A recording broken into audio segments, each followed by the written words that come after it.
Could you ask Mr. Rek to come back, please? Thank you.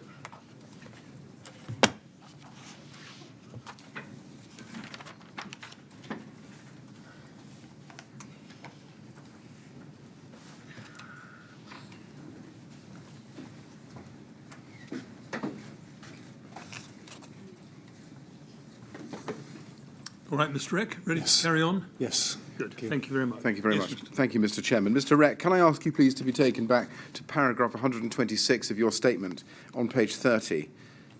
And you say there, in the second sentence, I am, however, not entirely sure whether I was specifying cavity barriers as they are not annotated on the drawing, and they seem to be filling the gap in the same manner also below the window in the so-called spandrel panel.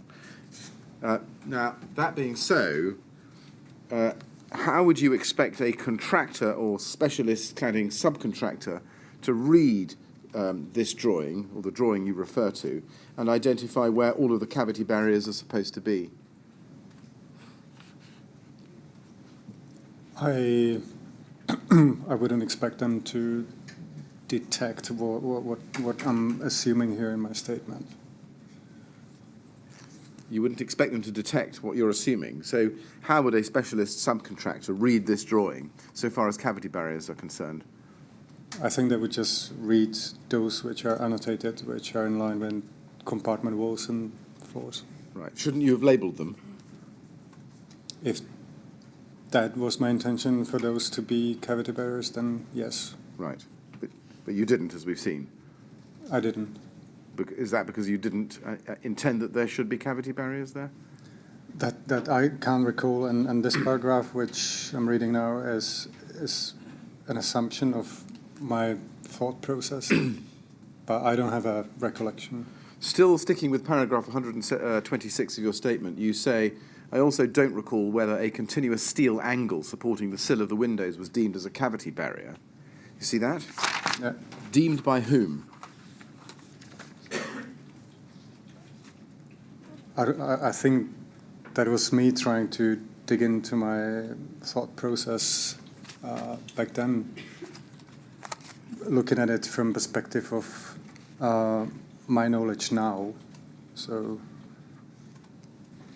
I see. So that's an element of hindsight, is there, in that? It's more of a speculation of my thought processes could be. Right, I see. Well, let's just have a look a little bit further about this angle, because others have made something of it, and I just want to explore it with you.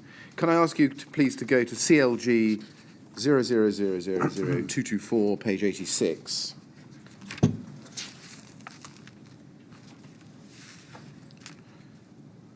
And I want you to look, please, at paragraph 9.13 of part B3 of ADB, construction and fixings for cavity barriers. You see that? Yes. And you can see, we could take this quickly, you can see that in the second paragraph, it says cavity barriers in a stud wall or partition or provided round openings may be formed of A, steel with a thickness, B, timber with a thickness, C, polythene sleeve mineral wool or mineral wool slab, in either case under compression when installed in the cavity, or D, calcium silicate, cement-based or gypsum-based boards at least 12 millimetres thick. You see that? Yes. And then note, cavity barriers provided round openings may be formed by the window or door frame if the frame is constructed of steel or timber of the minimum thickness in A or B above as appropriate. You see that? Yes. Is this the paragraph that you had in mind when drafting paragraph 126 of your statement? Yes. When you refer, it was, right. At the time, did you think to check this detail with anyone? Or is it, as you are telling us now, this is really just a hindsight observation?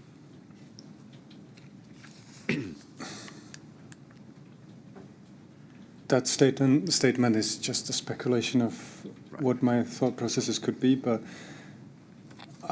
I cannot recall whether I was familiar with this paragraph at the time of the Grenfell project. That knowledge might have come after. I follow. Slightly different question. Did anybody ask you to produce 1 in 5 drawings showing cavity barrier detailing? No. No. if somebody had asked you, and I appreciate this is a hypothetical question, Mr. Rek, would the detail of where the cavity barriers were to go be shown on such drawings clearly? I would assume so, yeah. Right.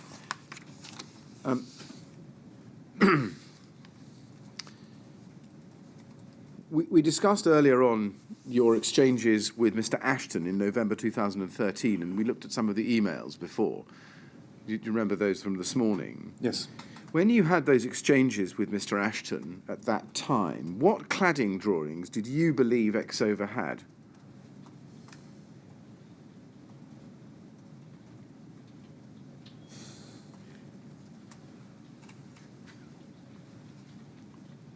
I believe they would have the overall elevations. I'm not sure whether Bruce would have shared the typical bay drawing I was working on, or whether Exova had the previous version. I don't know. You don't know. Well, let me take that in stages. Did you have any discussion with Mr. Ashton about what cladding drawings he did have at that time? I don't recall that. Did you have any discussion with Mr. Sounes about what drawings Mr. Ashton had at that time? Don't recall that. Okay.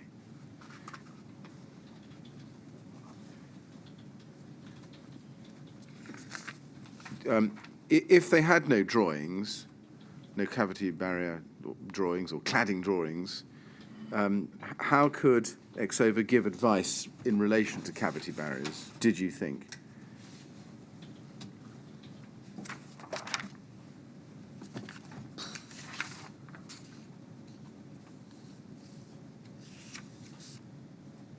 That's a good question I don't know the answer to. Sticking with Exova for a moment, you saw, when we looked at the email of the 5th of November 2013 this morning, and we can go back to it if need be, that you received Exova's most recent outline fire safety strategy. You recall Yes. that? Yeah. Yes. Did you read it at that time? I don't have a specific recollection. Do you remember that it said that in relation to requirement B4, external fire spread, that the proposals would not be affected by external fire spread, and I'm paraphrasing, but that this would be confirmed in a future analysis of the report? Well, my recollection is really overshadowed by several occasions I've seen it afterwards, so I Right. Doing the best you can with your recollection, Mr. Rek, who was it within Studio E at the time who was responsible for liaising with Exova and getting any further future advice from them? I assume there would be the role of the project architect. So Bruce. Bruce Sounes. And anybody else? Well, then Bruce would ask me on an ad hoc basis to liaise on specific matters, like those fire plans and something he wouldn't manage to do himself. Do you recall ever being asked by Mr. Sounes specifically to chase up Exova in relation to a future report or future analysis in relation to the impact of the proposed cladding on external fire spread?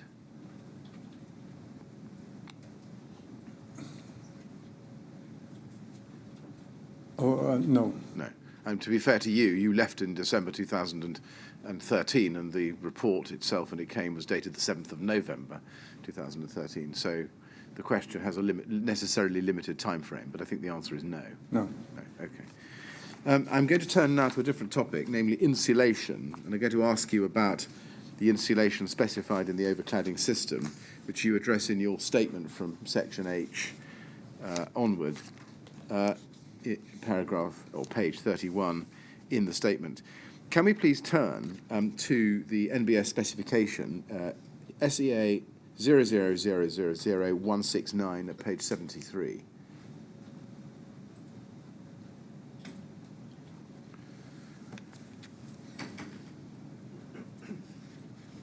Now, we can see there at paragraph 776, thermal insulation, you can see that the material is specified as 0 OPD rigid polyisocyanurate insulation board, BRE green guide rating A+. And if you cast your eye down, you can see manufacturer Celotex. You see that? Yes. And then a little bit below that, after the webmail or website reference, product reference, FR5000 aluminium foil face both sides. You see that? Yes. Thickness not less than 150 millimetres for spandrel panels and 80 millimetres for columns. Required performance, refer to clause 430. Was it you who inputted that data into the NBS specification, do you think? I'm not entirely sure whether that might have been in the spec already, or whether I did. Right. And again, doing the best you can with your recollection, where do you think you might have got that information from when inputting it into the NBS specification? If I put it in there, it would have come from the Stage D report. And I know now I was probably exposed to a reference to it in Max Fordham's report. Right. Let's go to INQ 000113333. This is another screenshot from the NBS software, November 2013 version. We can see it there on the screen. We can have it blown up. It's H92 range green cladding. You see that? Yes. And you can see that within it there's a section 776, which we've covered or surrounded with a dotted blue line. You see that? Yes. We put an arrow in H92 range green cladding clause 776 thermal insulation that user is editing. Now we've added that there. Mm-hmm. Just to ask you the questions about it, it's right, isn't it, that there are insulation details which are left blank for the compiler of the specification to fill in? Correct. Yeah. And when you select that section 776, is it right that on the right hand side a tab pops up, G guidance and a tab H manufacturers, such as you see on the right-hand side of the screenshot we've got there on the screen? Yeah, I don't know whether it pops up automatically or whether you have to call it, but yeah, I'm aware it exists. Okay, all right. Focusing on the H manufacturers, you can see a list of manufacturers under tab H, can't you? Yes. And this list of manufacturers, is this right, is derived from the NBS Plus database at the time? I believe so, yeah. Yes. And if we turn then to INQ 000113366, we can see that list a little bit more clearly. And if Mr. Operator, you could expand that a bit, thank you very much. And we can see 4 manufacturers in there. We can see Kingspan Insulation there with their Cooltherm K15 rain screen. And we see NAF, Rockwool, and Siderize. You see those? Yes. Now, take this from me, please, Mr. Rek, but we've been told by NBS that this was a list of the manufacturers which featured in the NBS box for H manufacturers as at November 2013 for the H92 776 section. Do you recall seeing that list at the time you put the NBS specification together? Don't recall that. You can see from it, we can look together, there is no Celotex product listed there. There's no reference, for example, to FR5000, is there? Correct. When you filled in, and again, if you filled in, to the best of your recollection, this part of the NBS specification dealing with insulation, did you notice that FR5000 wasn't on the list? I didn't notice. Can you explain how the Celotex FR5000 came to be in the NBS spec if it wasn't in the list of manufacturers that would appear in the pop-up or screen that would appear when you clicked on it? Well, somebody would have manually tapped it in. Right, okay, let's proceed. Can I ask you then to look at INQ 000111342? That, when it comes up, is the screenshot of a message that appears if you are within the H92 section of the NBS and you try and add Celotex FR5000 to that section by clicking on that product. That is what appears. Do you recall ever seeing a message like that when you put the NBS specification together? Not exactly this one. I remember seeing a similar notice when you were trying to actually alter the clauses which were pre-filled. I think if you have the option of clicking on the arrow and type something in, then Right. I don't think this would appear. Okay. This is, I should take this from me, although no doubt we can be corrected as an inquiry if we're wrong about this, but this is the screenshot of the message that appears if you try and put Celotex FR5000 into the section by clicking on that product or manually entering it. You get told that you're attempting to add the product to H92, and it's been authored for section P10. My question is at the time, do you remember being told by the system when putting in FR5000, or trying to, into H92, that that product had been authored for section P10? Are you sure you want to add it to this section? I don't recall this screen. My last question, I've been corrected. I added the word manually entering it. But if you click on, rephrasing my question then, if you click on the product, that message pops up, but you don't remember seeing that? No. All right. Now, can I ask you to we'll check out P10. If you go to INQ 000-11341,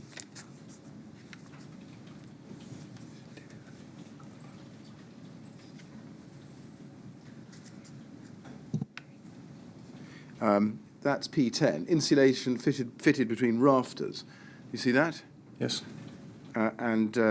Do you recall ever being told that the insulation you were attempting to insert into the NBS specification was one for insulation fitted between rafters? Does this ring a bell with you? No. It doesn't. Right. Can I ask you please to go to INQ 000-11356? These are notes that appear under the H92776 section of the NBS. Can you just look at material with me, please? Insulation attached to the outer face of a backing wall and facing the cavity should be non-combustible. Combustible insulation may have an appropriate spread of flame rating, but must only be used with the inclusion of a separate fire barrier. You see that? Mm-hmm. Yes. Do you recall reading that guidance at the time you were preparing the NBS specification? No. At the time, did you consider whether the insulation that you were specifying, namely FR5000, was combustible or non-combustible? I don't recall that. You don't recall. Can I ask you to go to INQ 000-11351? This is a close-up of 776. Now, am I right in thinking, coming back to manual entry, am I right in thinking that it's possible simply to type into the blue boxes that we see there a product that you want? Yes. It is? Yeah, that's my recollection. Right. So is it right that you can insert manually an insulation which is different to the four products listed in the pop-up screen for H4? You saw that? Yes. Right. Is that what you did, do you think, as far as you can remember, when you compiled the NBS specification when FR5000 went in? As I said, I'm not entirely sure it was me typing it in, but the person who did would do it this way. Right. Who would that have been, other than you, do you think?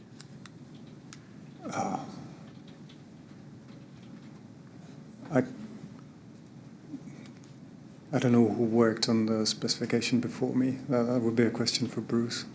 Well, when you came to develop the specification, do you remember whether or not the specification for insulation in the in the cladding system had already been specified as FR5000? That's what I don't remember. I don't remember.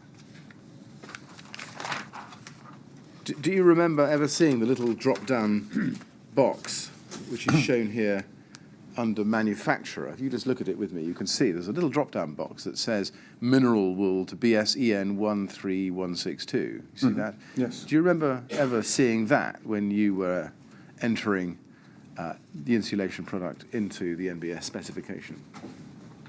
Not specifically at this clause, but I know that feature existed, You knew where that? it prompts you to select from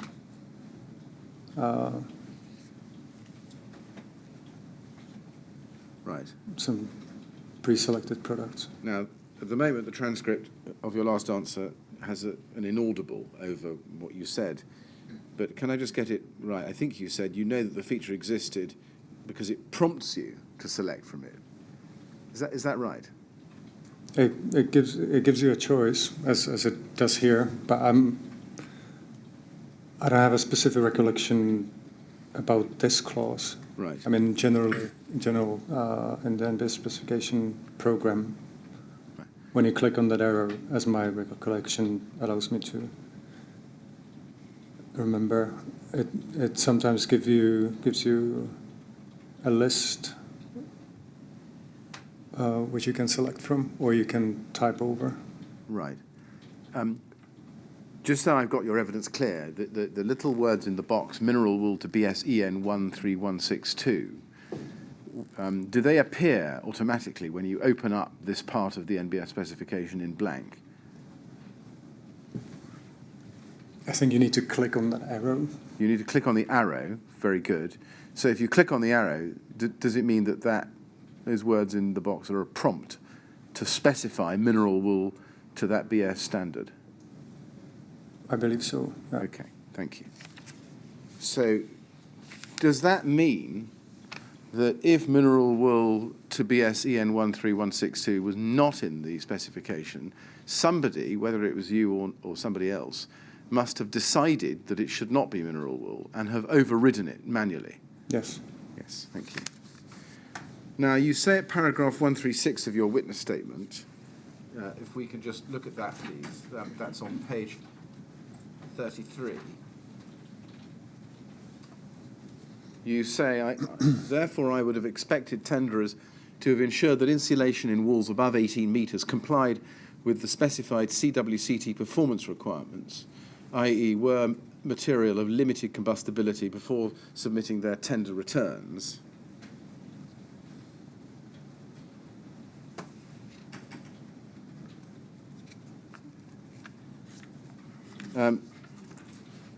It's right, isn't it, that either you or somebody else at Studio E specified that a particular product was to be used, namely Celotex FR5000? Yes. Yes. So are you saying that you would have specified FR5000, or Studio E would have specified FR5000, but left it to tenderers to check that the FR5000 complied with the CWCT performance requirements?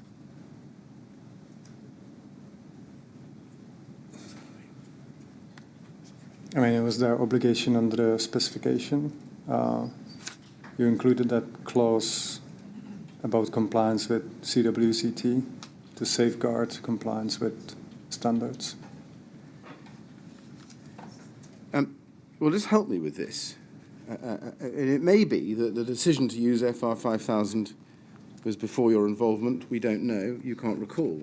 But is the effect of your evidence that you or somebody else at Studio E put FR5000 into the NBS specification but didn't check that it complied with the CWCT standard, which is the very standard that you were also specifying?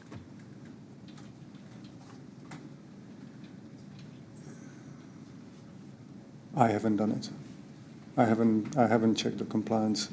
I understand that, but is the effect of what you're saying is that you specify a product, you specify a standard, but you don't check whether the product complies with the standard? And you leave that to tenderers?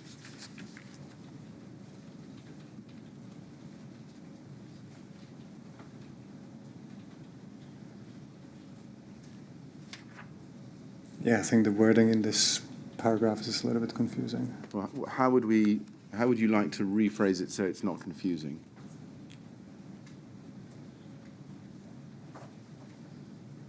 That I would expect the tenders to, yeah,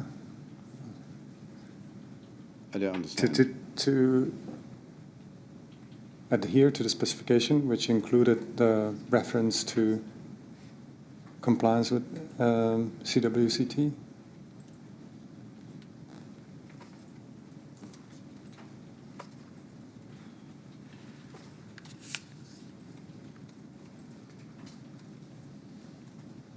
But what if the material you had specified did not comply with CWCT standard?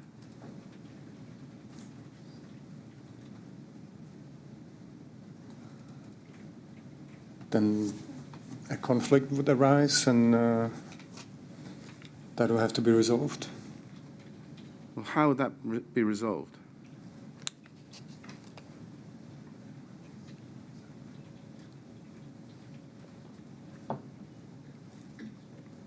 Well, by checking against that standard. You see, what I'm trying to get at, Mr. Rek, is how does it come about that you specify an insulation material, you specify a standard, the CWCT standard, but you don't yourself check that the material you're specifying complies with the CWT standard? How does that come about?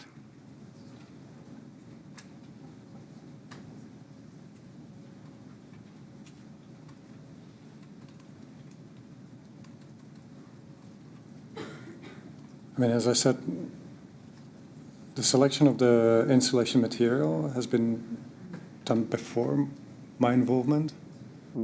And as I said, I didn't check its performance against the standard. Well, don't want to go over old ground, but who would it have been, or who was it, who would have inserted the specification of FR 5000 into this NBS specification before you came on the scene?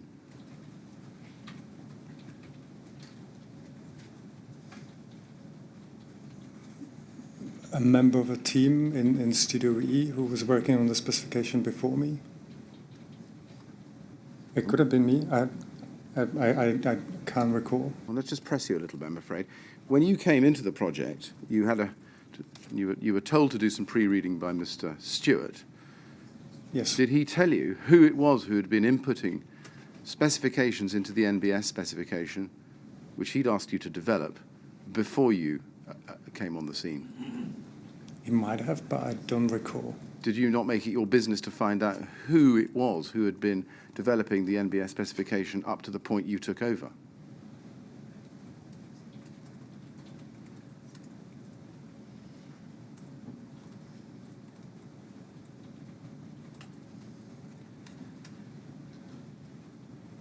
Maybe I knew at the time. I just don't recall. It would be logical, wouldn't it, if you were given a task to develop an existing specification, to talk to the person who had developed it up to that point, find out what they'd done, Yes. see what more you needed to do, yes?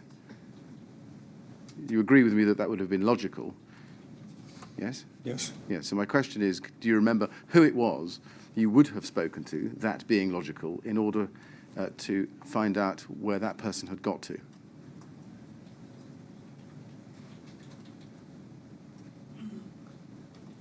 I would definitely have a discussion with Bruce. And there were other two members of the team, Blaine and Paddy. I don't know whether I spoke to them. Right. So, without labouring this, am I to take away from your evidence that you can't explain how it came about that FR 5000 was specified and the CWCT standard was specified, but you certainly didn't check whether FR 5000 satisfied the requirements of the CWCT standard? That's correct. Right.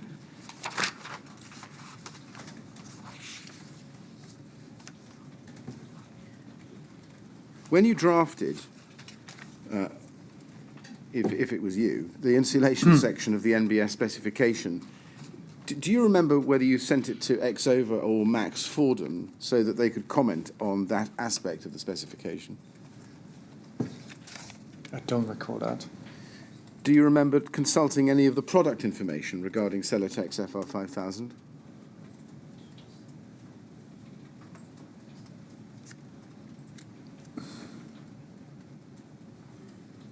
No. Let me give you a prompt and see if something triggers a recollection. Can you look at CEL 0000,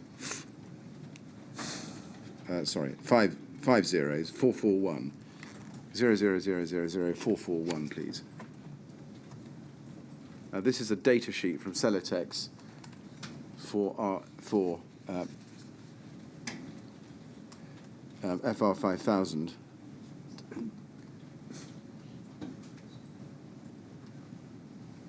Does it ring a bell with you? It does now, but... Did you see it at the time, do you think?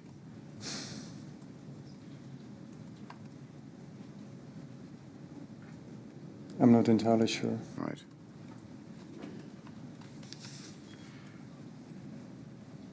Now, I want to go back, if I may, to the Hayes Galleria meeting of the 27th of September 2013. Can I take you back to paragraph 26 of your statement, please, at page 9?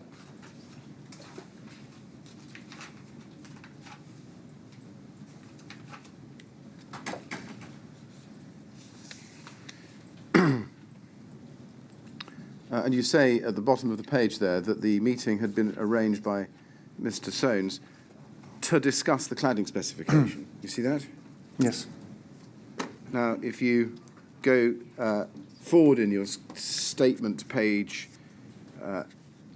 10, you could see paragraph 29, and that says, I cannot recall the details of the meeting, and I did not take a note of the meeting. If I received any hard copy material at the meeting, it's probably lost.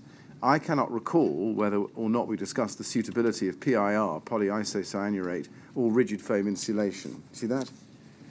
Yes. Do you remember how developed the NBS specification was at that date? I think we touched on this earlier. But just asking that question again. I don't know. I think I've provided these two gentlemen with just the drawings before the meeting. So I don't have any evidence showing to what state that specification was developed. No. Indeed. And it was early on, or reasonably early on in your involvement anyway. Yes.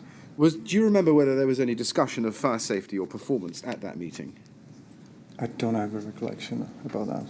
Do you remember whether there was any discussion at that meeting with Harley in which you asked Harley to advise on the suitability of FR5000? Don't recall.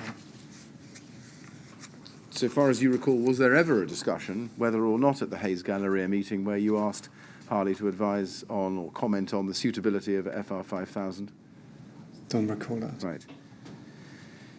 So does it come to this, that you or somebody within Studio E was happy to insert FR5000 into the NBS specification without taking the opportunity to ask a specialist facade designer for their comments on the suitability of that product? Can you repeat the question? Yes, Sorry. certainly. Does it come to this, that you or somebody within Studio E was happy to insert FR5000 into the NBS specification without taking the opportunity to ask Harley, the specialist sub-facade designer who had the meeting with you, for their comments on the suitability of that product? Well, I don't recall whether we discussed it or not. Right. So I can't really make a statement on that. Did you ever discuss the fire rating or fire performance of FR5000 with anybody at Studio E? No, I don't recall that. Or anybody outside Studio E, leaving aside Harley?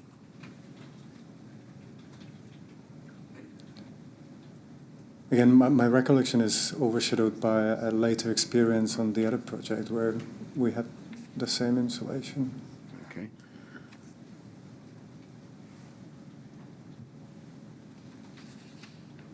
Going back to the meeting at Hayes Galleria, and can I just ask you to look again at Mr. Sounes' witness statement, this time paragraph 271. This is SEA 000142273 at page 114.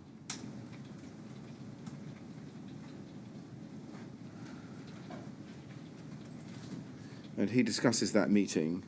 I think we looked at this a little bit before, but let's go back to it. He says, this is para 271. He says, two-thirds of the way down that paragraph, he says, when I met Harley, I believe I had a lingering uncertainty about PIR because this was a high-rise and I had not been involved in a high-rise before.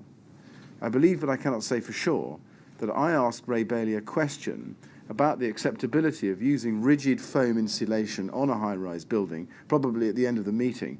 If I did, I don't recall he provided a definitive response. Do you recall, or does what he says there trigger in you a recollection about him asking Mr. Bailey a question about the acceptability of using a rigid foam insulation on a high-rise building? No. Right. He refers to him having a lingering uncertainty about PIR. Did he ever voice that uncertainty to you? Not that I recall.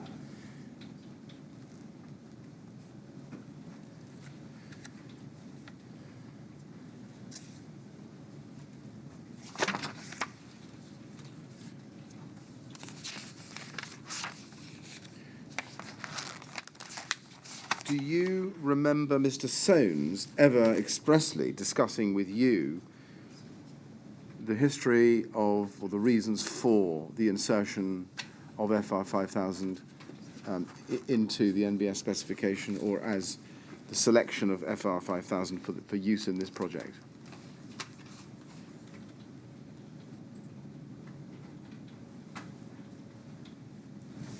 Don't believe so, or I can't recollect. Can we look, please, at SEA 000143346?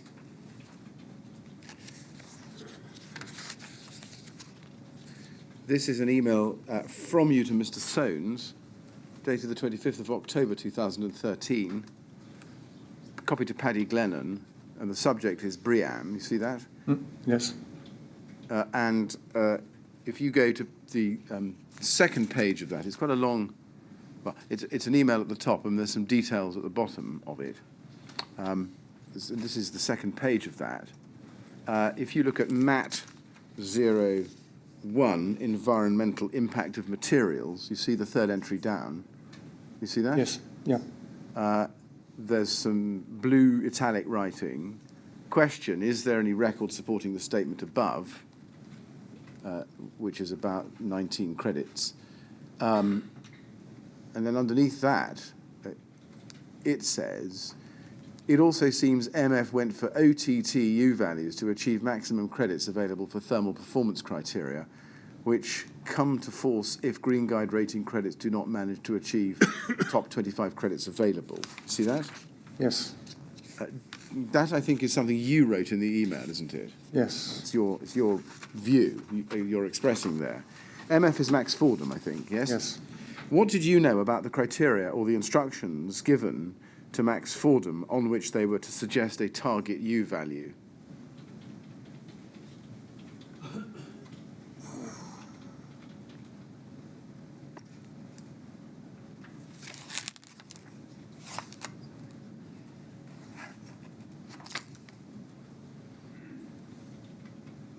Can you repeat the question?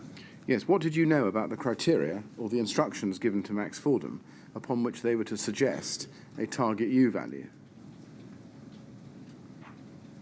I didn't know anything about the criteria. I might have suspected retrospectively by reading the Briam document that there was a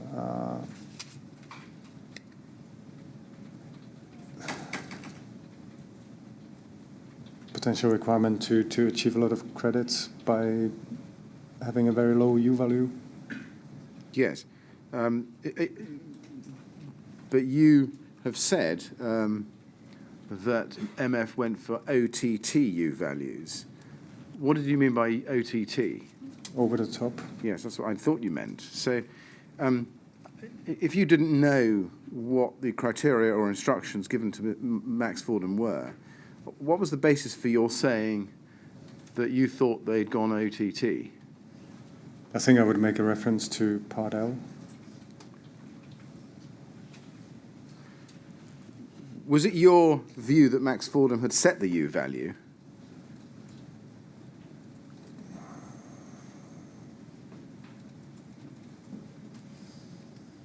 I don't know what my opinion was, whether it was them or somebody else. Maybe the BREEAM consultant. I don't know. I see. And when you say that you thought that Max Fordham had gone for OTTU values, first of all, went for, you say, they went for OTTU values. What do you mean by that?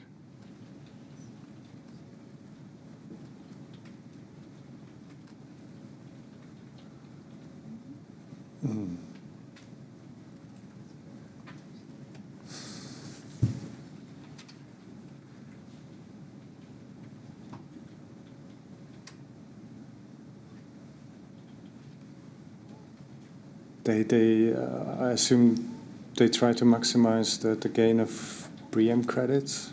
Right. And when you say that they were OTT or over the top, what did you mean by that? That the U values were OTT? I think I was making reference to the required U values under the Part L. When you expressed the view that Max Fordham's U values were OTT, did you check what the necessary or required U values were by reference to ADL? I assume so. You assume so. Do you recall doing that? I think I otherwise wouldn't be able to make that statement. I see. Do you remember having a discussion with Mr. Sounes about your view that Max Fordham's U values were over the top?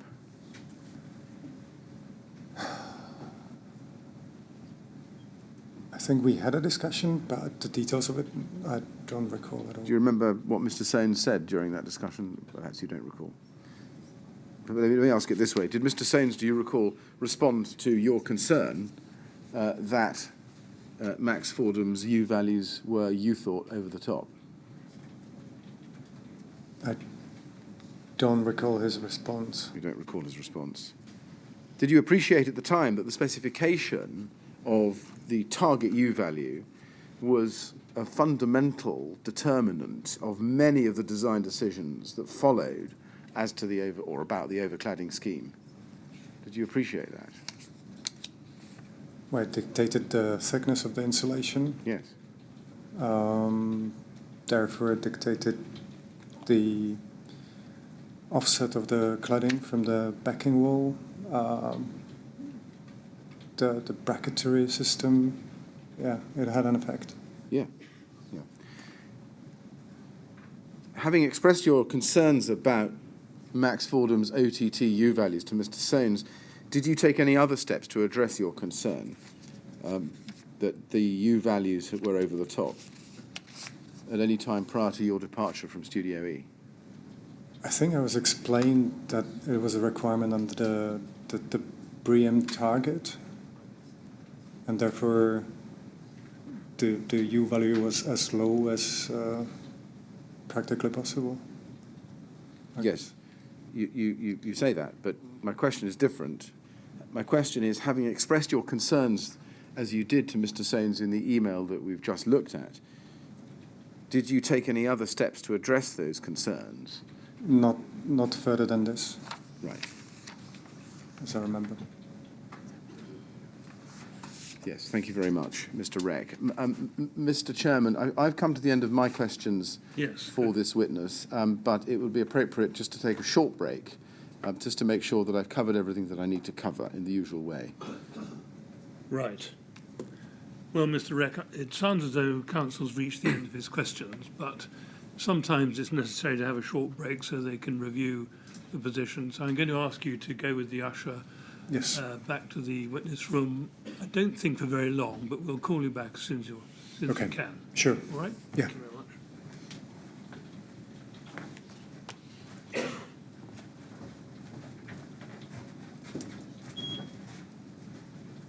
How long are you going to require, Mr. Ribbett? Mr. Chairman, as long as it takes me to review my notes and discuss the matter with others. Right. Well, that shouldn't be too long. No, Mr. Chairman, if we said 10 minutes, and if we need longer, I can...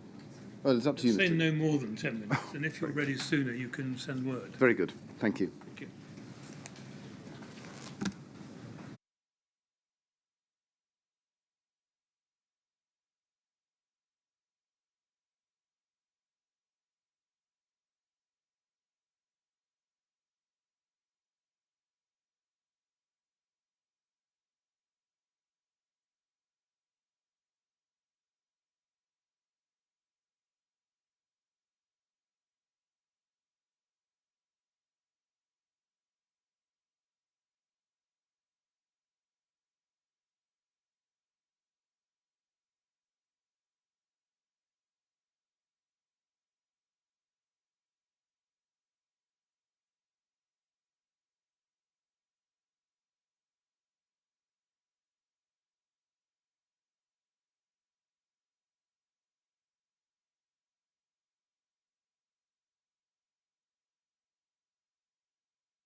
Well, Mr. Minnitt, do you have some more questions? One or two, Mr. Chairman, in the usual way. Could we ask Mr. Rek to come back in, please?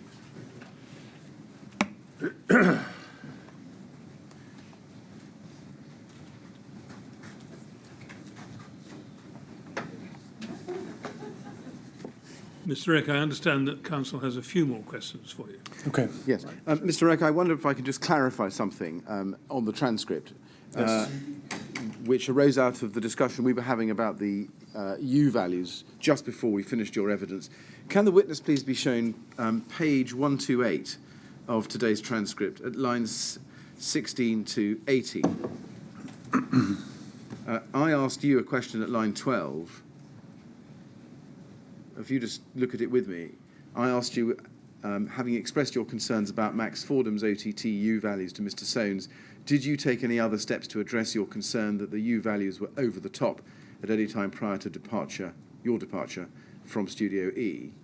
And then you say, I think I explained that it was a requirement under the BREEAM target and therefore the U value was as low as practically possible. And then in brackets, I was explained. I was explained. So you'd had it explained to you, is this right, that it was a requirement under the BREEAM? Yes. I see. Who explained that to you? I believe that would be Bruce. I see. And was that after the email you'd sent to him that we were looking at on the 25th of October 2013? It would be logical. Yes, it would be, but what is your recollection? I don't have a recollection. Right, okay. Just one or two more questions. Do you know how you were selected by others at Studio E to work on the Grenfell Tower project? How was I selected? I don't know. Do you know how your qualifications made you suitable to work on this project, given that you'd never been involved in an overcladding of a tower block before?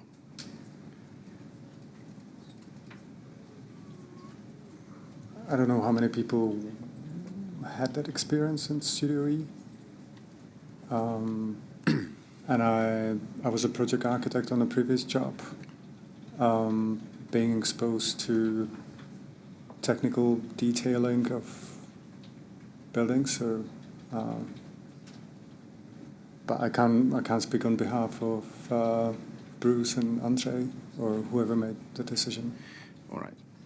Finally, do you remember casting your mind back to the Hayes Galleria meeting, 27th of September 2013, whether anybody at that meeting took a note of the meeting? Whether anybody took a note? Yes. Again, I don't have a recollection, but it would be logical to scribble down notes. Right. So Yes. from the Studio E side, we know that you were there and Mr. Sounes was there.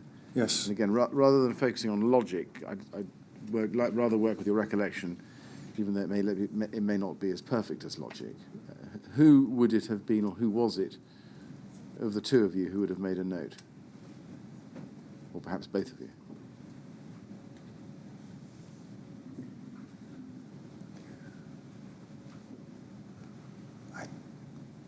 I don't recall. I can repeat what would be logical. How long did the meeting last? Do you remember? I think that would be less than an hour. Right. Did you have a project notebook that you used for the Grenfell Tower project to note things down if you did want to? I think I would have a notebook. Right. Yeah. Right. Well, thank you very much, Mr. Rek. I have no further questions for you. Okay. Thank you, Mr. I Minnitt. just want to say thank you very much for coming to the inquiry and helping us with our investigations. We're very course. grateful to you. So thank you. Of course. Thank Yes. you. Well, we certainly are. We're grateful to you, Mr. Rek, because I gather you flew in from Denmark for the purpose. Is that right? Yes. Well, thank you for taking the trouble and the time to do it, and we're course. grateful to you for your evidence. You're now free to go. Thank you. Thank you very much.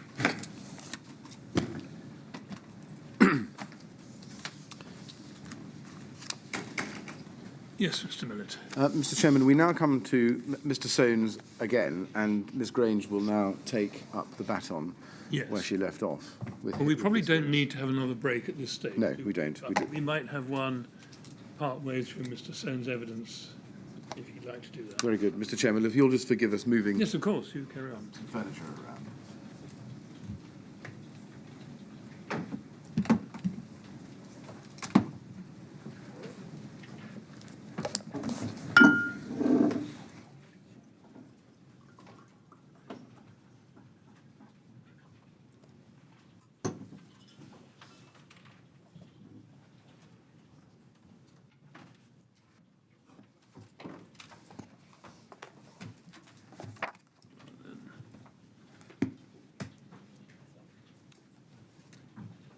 All right, are you ready? Yes, Grange? yes, thank you. Could you ask Mr. Sounes to come in then, please? I need my water glass.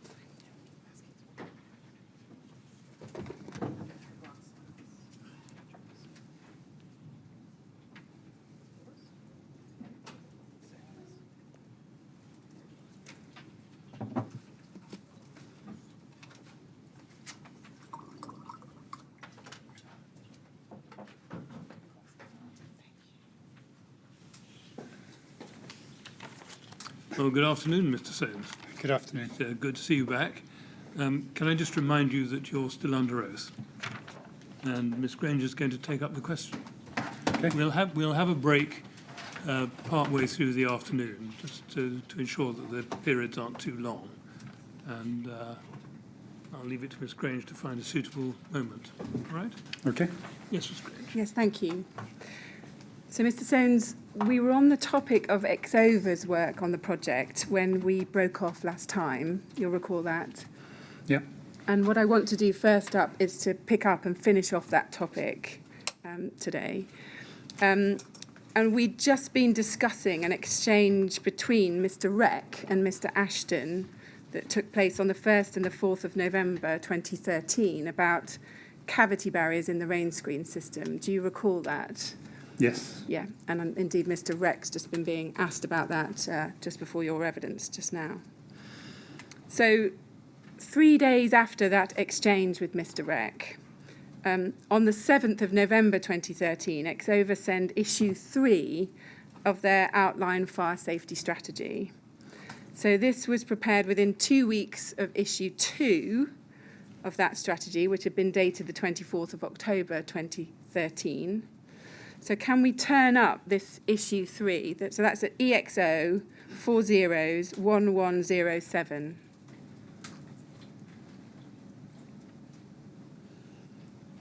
So we can see here Grenfell Tower outline fire safety strategy, and then on the right-hand side at the bottom, date 7th of November 2013. And do you see there issue 03? Yes? Yeah. Now, can you recall which RIBA stage did this report relate to? Rebus stage E. Stage E. Yeah. And we know that the Studio E Stage D report had been served in August 2013. And so is it right that you were now in the process of preparing the employer's requirements for Yes. the project? Now, if we can go on to page 2 of this document, we can see there next to issue 3 in the box at the top, with each one we have a reason for revision. Do you see that? Yeah. And it says third issue, revised to take into account comments from the design team. Do you see that? Yeah. And it's right, isn't it, that in the days before issue 3 was finalised, Studio E had had various exchanges with Exover, particularly about the fire strategy for the lower levels of the tower. Is that correct? I seem to recall that that's primarily what we were discussing, yes. Did you have any discussions during that time about the external walls to the tower at levels 4 and above? I can't recall any, no. No, there's no documents we can find that have any such discussions. So I just want to be clear, do you have any recollection of any discussions about the external walls with Exover before this issue 3 arrived? No. And then if we can, within this report, sorry, just a note before we leave page 2, we can see that it's prepared by Mr. Ashton and reviewed by Mr. McElhenney. Do you see that? Yeah. So let's go to page 4 of this document. And if we can blow that up. So here we see, it's familiar now, the introduction to this report. And if you just cast your eye down the bullet points about what the refurbishment comprises, do you see those? Yeah. And do you agree that there is still no mention of the overcladding in this summary? No, there's no mention. And can you give us an explanation as to why that might have been? No. Did you ever go back to Mr. Ashton and query that omission in this final version? No, I don't think there's anything on record. And do you remember noticing at the time that the cladding was omitted from the description of the project? No. Now, in the very last part of this introduction, at the bottom of that page, we see a new entry. It says, the report is based on discussions held with the design team, RBKC, and on the fire access and fire strategy drawings produced by Studio E LLP. Do you see that? Yeah. And in this version, the drawings that the report's based on are not set out there, are they? No. So would you agree that for any readers of this report in the future, they wouldn't be able to understand precisely what drawings information this report was based on?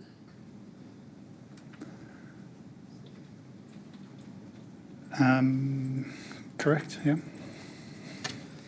Do you recall ever checking with Mr. Ashton that he had the necessary drawings and details and specifications that he needed to provide the advice which had been sought and was dealt with in the fee proposal by Exova? I do not recall ever asking, and I would have expected him to have asked if he felt he needed anything. I see. So can we go on within the report to page 9 of it and look at the B4 section? So it's at the top of this page, if we can blow that up.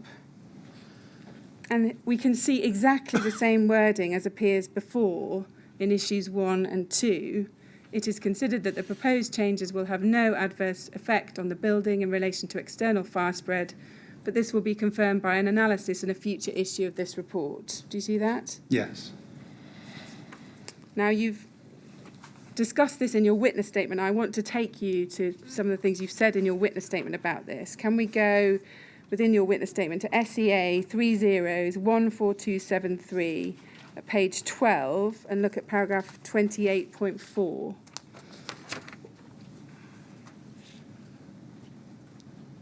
Now, that's quite a long paragraph, and what I want to do is pick it up. It's 9 lines down, and there's a sentence that begins regarding the outline fire safety strategy on the right. If we just read it together. So, regarding the outline fire safety strategy, Exova issued the final version of it that I have seen in November 2013, shortly before finalisation of the tender documents. From Studio E's perspective, the outline fire safety strategy should have identified the fire-related issues which could have potentially undermined the development of the plans for the project to ensure a high standard of fire and life safety for the occupants of the tower, whilst highlighting any areas of the tower's design that may represent an approvals risk, including determination of any external fire spread issues that there may be and the impact this may have on the architectural design. Do you see that? Yes. And just taking that in stages, so is it right that issue 3, dated the 7th of November, was the final outline fire safety strategy that was ever produced by Exova? Yes, it was. Now, you say in this part of your witness statement that that strategy should have identified the fire-related issues which could have potentially undermined the development of the plans for the project, yes? Yes. Did you think that the overcladding work could have potentially undermined the development of the plans for the project?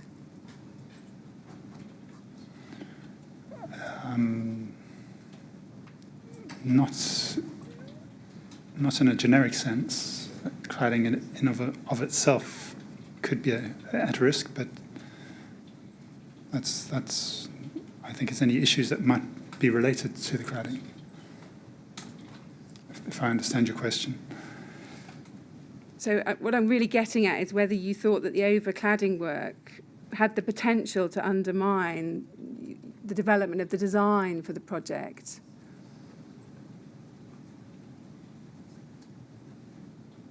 As I say, in a generic sense, there wasn't any suggestion that there was a risk. Is that because of the very simple sentence we see in the report? Yes. And you assumed, therefore, that what Exover are telling you, no risk at all with the cladding? Certainly no risk that they felt was worthy of raising.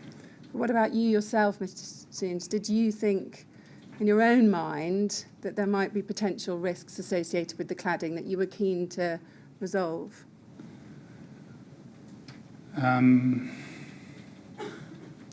There was nothing at this point that I was concerned about which I hadn't raised with Exover. As I recall, there were quite a lot of correspondence with Exover before this report, which dealt with a lot of issues, but they were all internal issues. They didn't really deal with the facade. So at the time, I don't think we had any knowledge of any concerns. Did you think about going back to Exover at this point and asking them to address the overcladding work in detail? No. Can we then look at paragraph 322 of your witness statement? This is paragraph 130 within the same statement. Sorry, page 130. And I want to look at 322. So if we read that. On the 7th of November 2013, Exover emailed me version 3 of the outline fire safety strategy. To the best of my knowledge, this was the last version that Exover prepared for the project. I note that Neil Crawford emailed a copy of this version on the 29th of September 2014, although they may have had a copy before. As with versions 1 and 2 of the strategy, Exover addressed, among other things, compliance with Part B of Schedule 1 to the Building Regulations 2010 by stating, and then we have the quote. And then you say in the last line, I believe they would have been aware of the proposal to clad the tower. Do you see that? Yes. Now, I want to pick up on that last line. I believe they would have been aware of the proposal to clad the tower. What do you mean by you believe they would have been aware?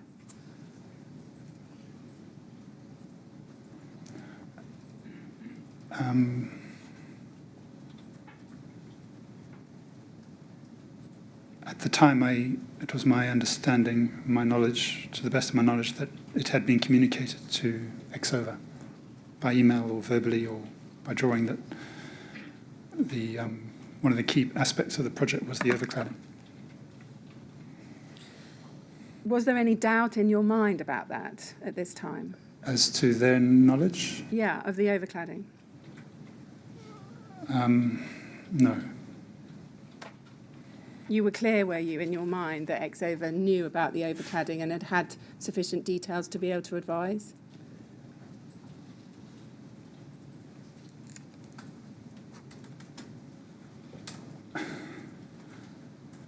I believe they'd had our stage reports, but I would have thought that was enough. I think we looked at this earlier. We can certainly see them being sent a link to the Stage C report. What we haven't been able to find is any document which shows they were sent the Stage D report in August 2013.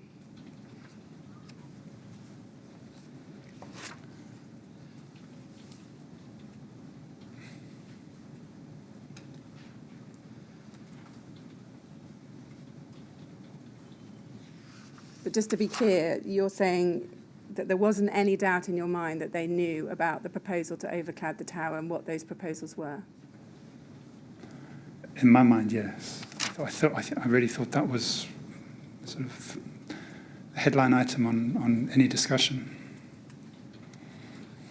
would you agree with me, based on the advice we've seen you got in that one sentence, that the external fire spread issues arising from the overcladding proposed scheme and compliance with B4 of Schedule 1 of the building regulations was never analysed in writing by Exover or any specialist fire consultant?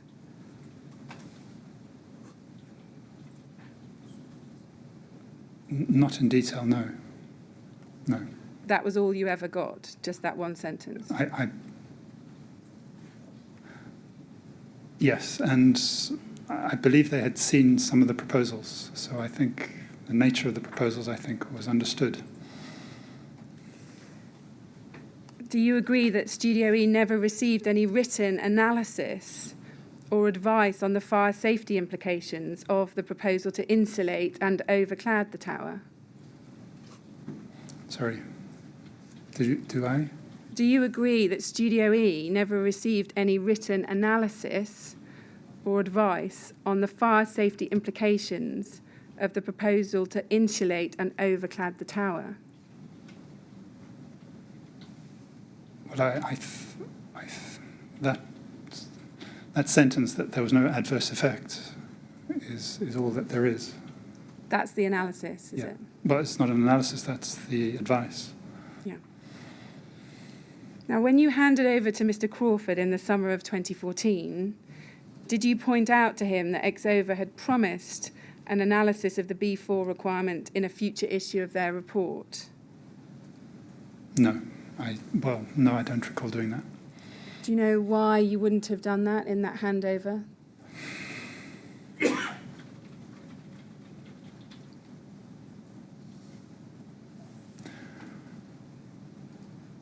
At the time, I actually thought Exover had finished their work. And I think I had assumed that the future issue was a future commission. Was a future commission? Yeah. What does that mean? Well, it's to follow. In other words, when someone comes back and asks us. I see. So did you take this to mean that the changes would have no adverse effect, but if you commission us to look at this again in the future, we would then advise on that? Is that what you're saying? I think it's saying that in generic terms that they see no concerns with it, but they will look at it when we revert with. What about the words, but this will be confirmed by an analysis in a future issue of this report? Did you think that that was contingent on a further commission?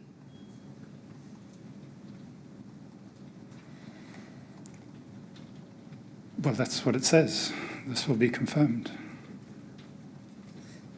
When you talk about a future commission, a commission by who? Who did you think would commission that further analysis? Well, we had that conversation before as to whether the fire consultant would be retained Yes. by the contractor or by the client beyond. Yeah. I'm going to actually come on to that. And So that's what I felt we needed, and that's what I think that was referring to. Can you explain why no one at Studio E ever requested that further analysis from Exover?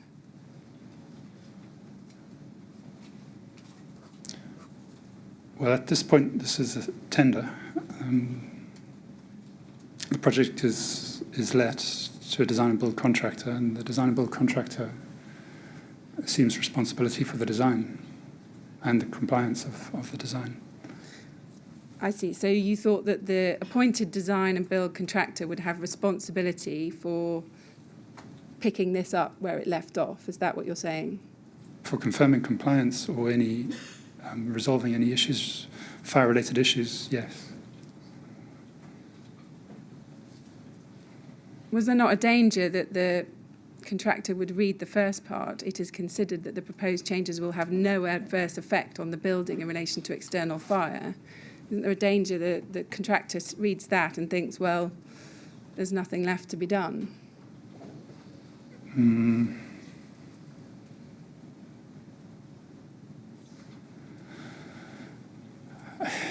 It's not the same as confirming compliance. I see. So are you saying they haven't confirmed compliance? That's clearly outstanding, and that's something for the design and build contractor to address? Well, they've confirmed that they see no adverse effect. So compliance should be straightforward. That's my reading of that sentence. I see. Are you taking adverse effect and compliant to mean something different? No? No. Did anyone at Studio E ever advise the TMO client that this analysis was outstanding and would need to be addressed in the future? I think there were conversations, and there is a record of recommending that further fire advice was required. Yeah. But was it ever said specifically to the TMO, not just you need fire advice in a general sense, but look, here we can see this bit of the analysis is not complete. You, the TMO, as client, need to make sure that that's covered off. Was that ever said to the TMO?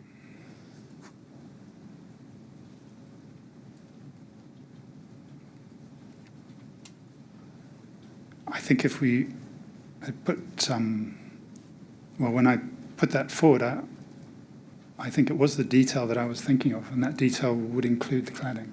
So, but the detail would have been the detail of everything. I see. Now, in their fee proposal that we looked at before, Exova had promised that they would provide a detailed fire strategy at RIBA stage D and E, hadn't they? Yeah. Do you remember that? Yeah. So at stage C, it explained that you would get a preliminary fire strategy, and then at stage DE, the words that we used was a detailed fire strategy. Yeah. Did you ever compare issue 1 of Exova's fire strategy with what you got at issue 3? No. When you say compare, I mean, we'd been discussing it with them. So it's a year apart, but the project had evolved, the design had changed, and we'd been discussing it. I don't recall comparing them, no. Would you agree that they are very similar in length? If we just looked at the length of the reports, we have 9 pages for issue 1 and 10 pages for issue 3. Yes. Yeah.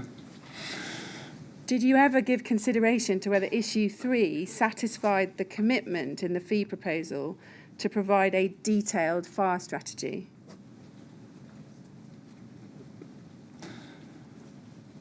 No, I didn't go back to the original quote.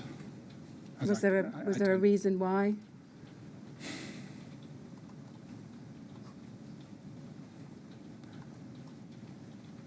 I think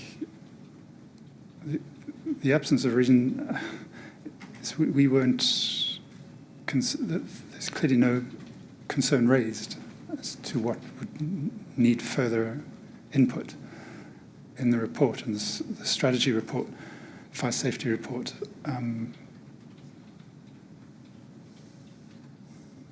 The reason for suggesting that a fire consultant might be necessary is there's a lot of detail to work through once you do get into the next stage, onto construction. So you didn't ever think, specific to B4, well, we haven't had a lot of detail or guidance on that. What was promised was a detailed fire strategy, and Exova ought to be providing us with something a bit more detailed on the B4 requirement. Sorry, you're asking me if I thought the report was deficient in some way. At the time, I didn't. Okay. Let's move on in the chronology and go to 2014. If we can turn to SEA 30/10706 and look at the email at the bottom of page 1. So just have a read of that to yourself for a moment.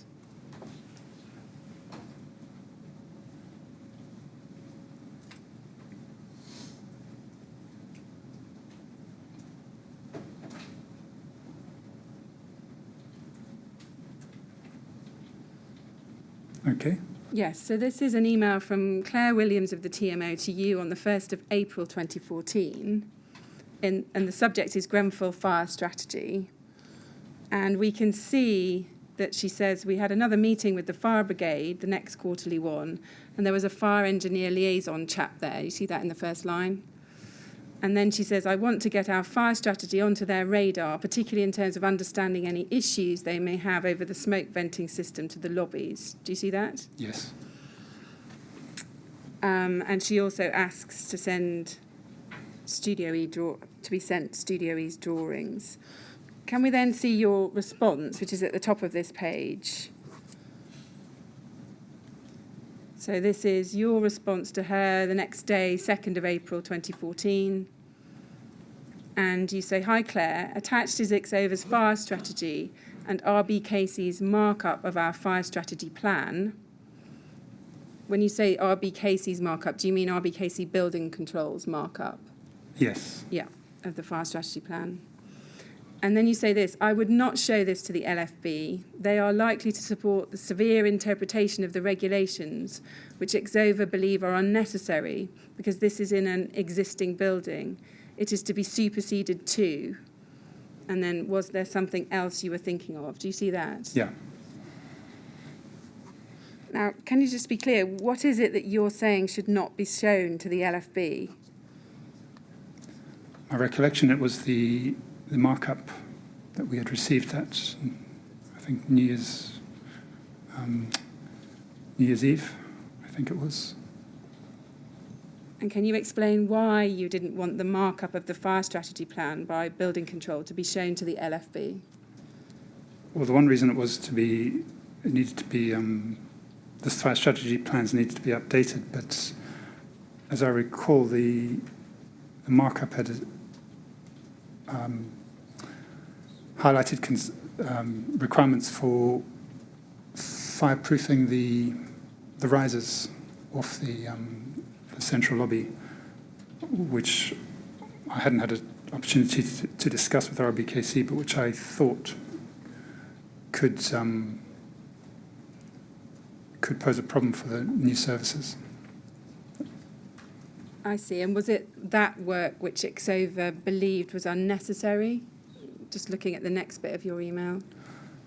I think so. I mean, that's my recollection. The comment which I thought needed to be discussed. Just that one item. So had you had separate discussions with Xova over this? My email implies that I had. I don't recall. You can't recall?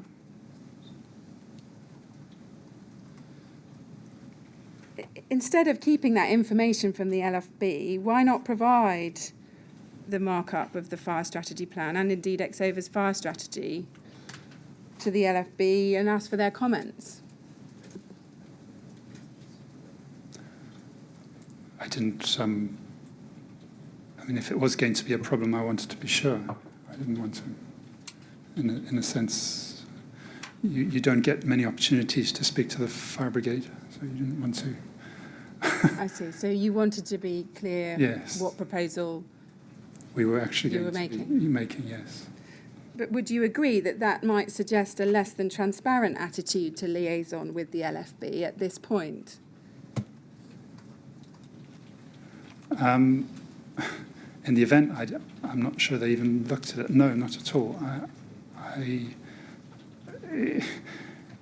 think the services strategy was still not clearly resolved.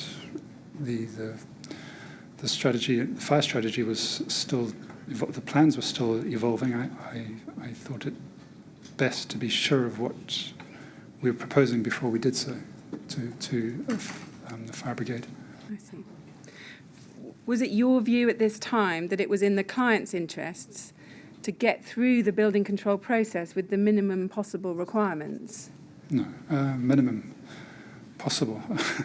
Sorry, can you clarify what you mean? Well, did you think it was in your client's interest to try and get through the building control process without too many issues being raised by building control?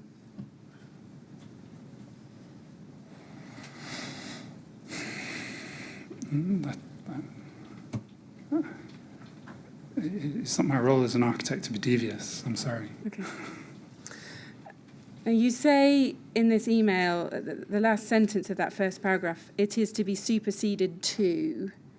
Yeah. So just to be clear, is that the markup of the fire strategy plan was to be superseded, or Exover's fire strategy was to be superseded? Because you're referring to both at the beginning of that email. No, it would be the fire strategy plan, because the plans had changed or were changing. And we're agreed that, in fact, this Exover's fire strategy was never updated, was it?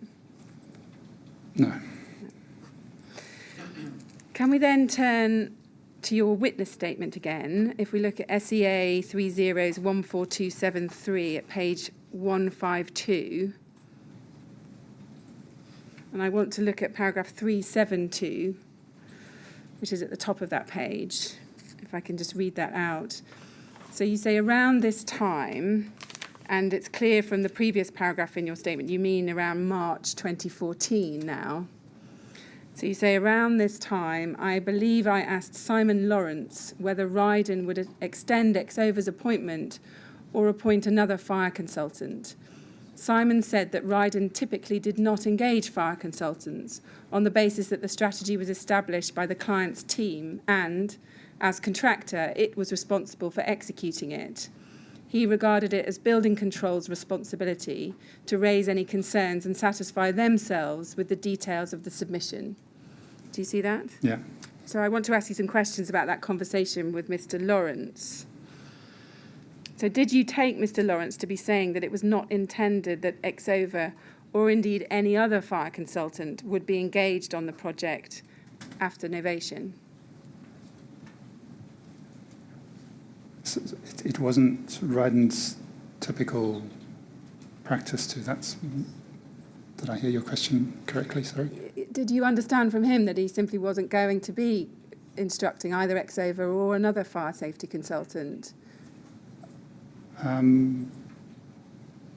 Yes, and that was, as I explained, that's not what they normally did. They did not normally expect to engage a fire consultant. But would you agree that at this point in time, the fire strategy had not been established by the client's team so far as the cladding design was concerned, had it? No. You knew, based on 3 iterations of the outline fire safety strategy, that Exover had deferred consideration of the functional requirement B4 until a later stage, didn't you? Yeah, well, they obviously would need full details to be able to do that, yes.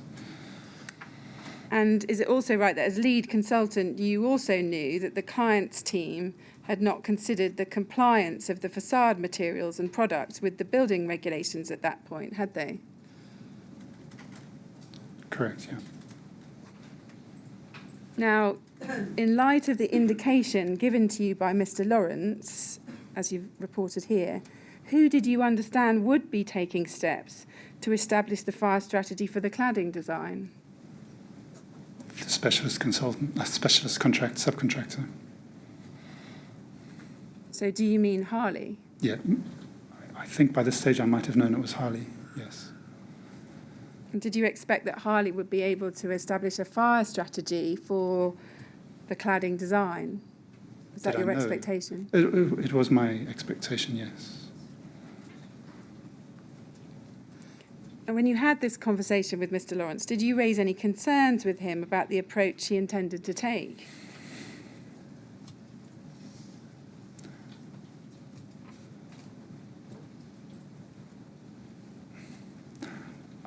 I remember discussing it with him. I don't remember at the time having concerns or communicating them to him. He was clear where the responsibilities were going to lie. And that was, in a sense, that was the contractor's role to decide who was taking responsibility for what. You say you recall the discussion with him. Can you recall what you were saying back to him when he was saying this? We don't typically engage fire consultants. What was your response? I think I queried it. I just queried would there be? And that was all. Did you ever press him on the point? No. I think it came up more than once, but I don't remember pressing him on it. At the time, did you believe that Exover or another fire consultant should be appointed by Ryden? No, otherwise I would have pressed him. Yeah. Did you tell Mr. Lawrence that the analysis of the implications of insulating and overcladding the exterior facade on fire safety was still awaited from Exover?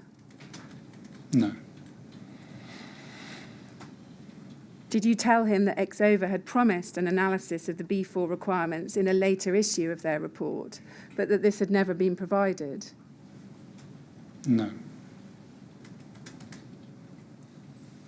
Did you not think it was important to tell Mr. Lawrence that a fire safety consultant needed to be retained to deliver that analysis? Not. No, that was the point. It was for the specialist to follow through with the analysis. I see. Did you ever bring Mr. Lawrence's view about not appointing a fire consultant? Did you ever bring his view to the attention of the TMO, the client? I can't recall doing so, but I might have. I can't recall. But I think it would have been a bit out of line to do so at this point, I think. Just to be clear, were you aware that Exover had not been appointed by Ryden post-novation? Was that something that was clear to you, that Ryden hadn't appointed them? Yes. Yeah. Before I leave this topic, I want to turn back in time and look at something you said earlier on this subject. Can we turn to SEA 407318?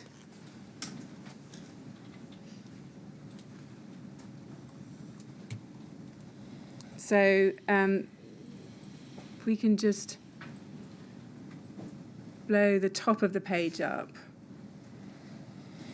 This is an email from you to Mr. Dawson of Apple Yards. This is the 5th of February 2013, so I'm taking you back a year to see what you were saying at that stage. And you say in this short email, Alan, comments below in red. Do you see that? Yeah. Regards, Bruce. So what you've done is he's sent you an email that we see at the bottom of that page, and you've put your comments on different topics in red. And if you look at that email from Mr. Dawson, the bit that we want to look at is, you can see the second red paragraph. You say, we believe the following will need to be included in the post-novation team. And then there we've got landscape architect, fire consultant, acoustics. Do you see that? Yeah. And then you say, I think you are proposing to leave these out of the novation agreement and that they would be kept client side. This is confusing because Ledbetter have asked us to get prices for all three to complete stage E and F1 with the intention that the whole team are sub-consulted to us through to completion. Do you see that? Yeah.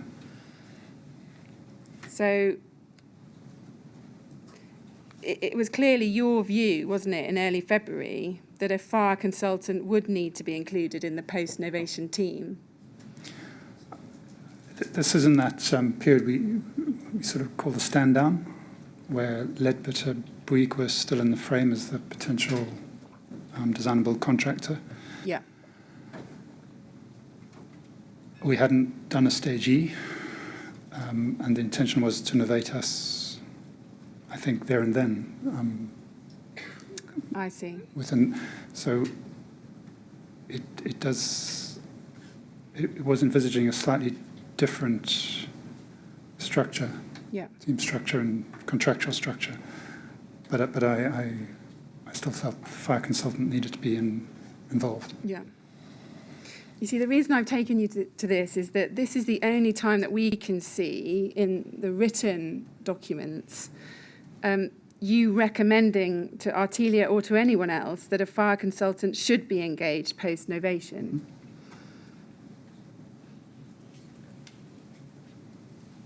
And what I'd like to ask is, why in mid-2014 did you not repeat that advice to the TMO, to Ryden at that stage, to Artelia?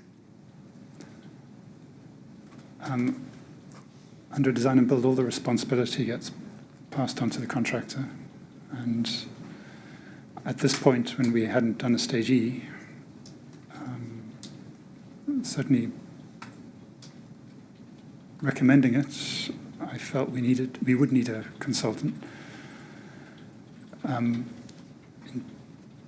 2014, it was for the contractor. I see, but I think we just established that you still did think in 2014 that there ought to be fire advice. I remember querying it.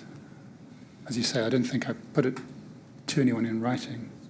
And can you just be clear why at that stage you didn't press it, you didn't repeat the advice in writing at that stage? You've said that because there was a design and build contractor, but can you just give us a bit more information about why you didn't think it was your responsibility at that point to be emphasising that further advice was needed?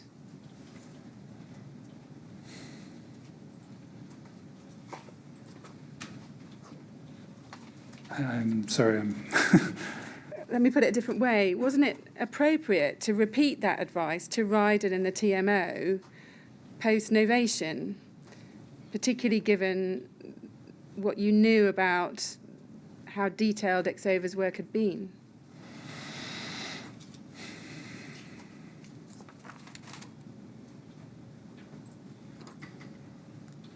Sorry, I don't think I can comment. I think the bit from my witness statement is all I can think, is that I remember discussing it with Ryden, and I think it was left there until later. Okay. Now, it's clear that Exover remained available to assist Studio E on an as and when or ad hoc basis, isn't it? Yeah, well, yes. Did you ever raise any concerns regarding the nature of Exover's role during the construction phase? No, concern, I don't think so. Yeah, concern about the clarity of the Exover's engagement, or the nature of Exover's engagement. Did you ever say, look, we're getting ad hoc advice, but it's really not clear precisely on what basis Exover are advising? I think this should be clarified.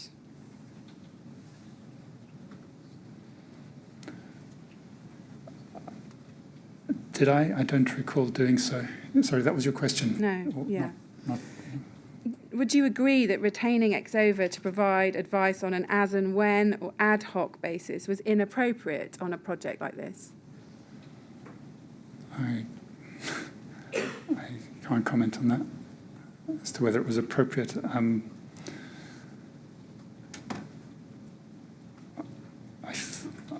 thought up until then and beyond, Exover had been quite responsive to our queries, and I understood that they were quite willing to respond to queries on their report. But wasn't there a danger that by using them on an ad hoc basis, that they wouldn't have a full picture of the project? They wouldn't have full details of the project? Wasn't that a risk in doing it that way?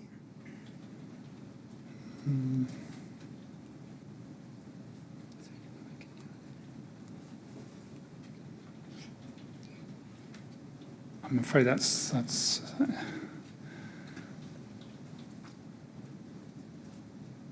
That's not the thoughts that I was thinking at the time. No. Mr. Chairman, I want to move on to a different topic now. So that might be a good point, might it? If we're going to take a break, that would be the appropriate moment, I think. Yeah. Mr. Sounes, we normally sit until 4:30, but perhaps you would like a break at this stage, would you? Yes, please. Yeah. Right. Well, we'll stop now for 10 minutes and come back at 4 o'clock, please. Thank you.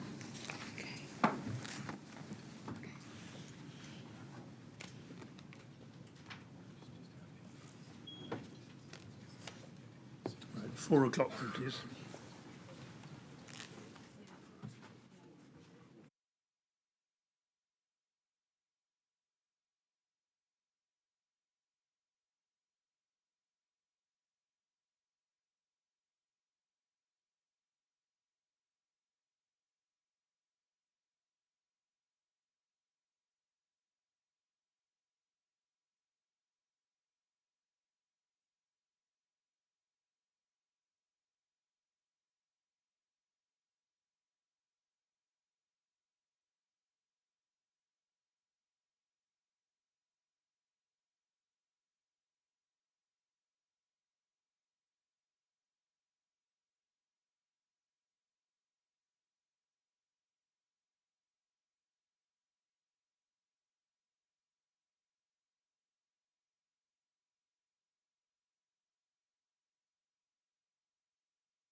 Would you ask Mr. Sounes to come back, please?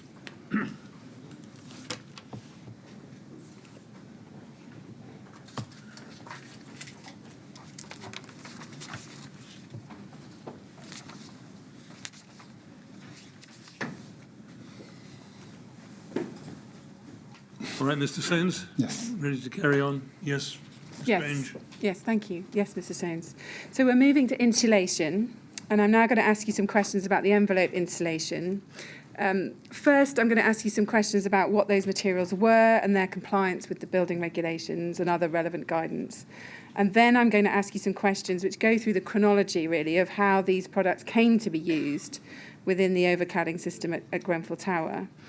So starting with materials and their compliance, we can see from the documents that Mr. McQuat of Max Fordham provided you with a product data sheet for Celotex FR5000 on the 16th of August 2012. Now, we're going to come back to that email later.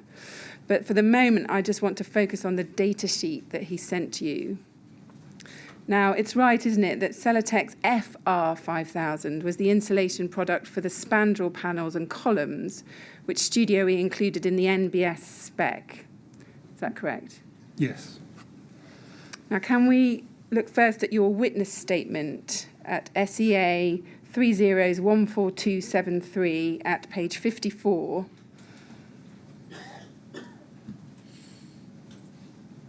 And I want to look at paragraph 116.2.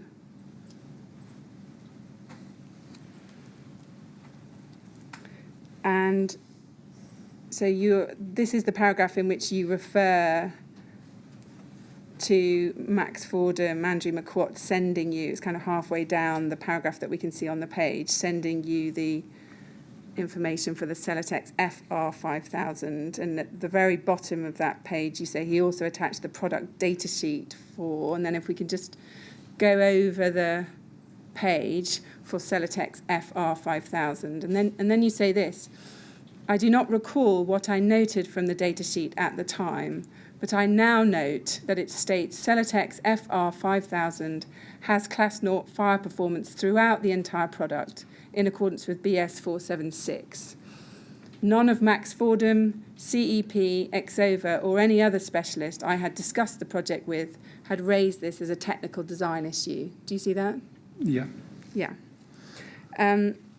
So with that in mind and what you've said in that paragraph, I want to look at the data sheet. Can we go to that? That's the SEA 405841.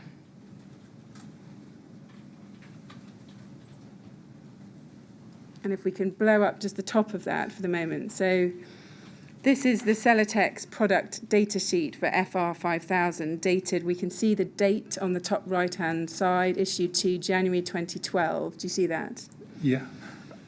And this is the data sheet that Mr. McQuat sent to you.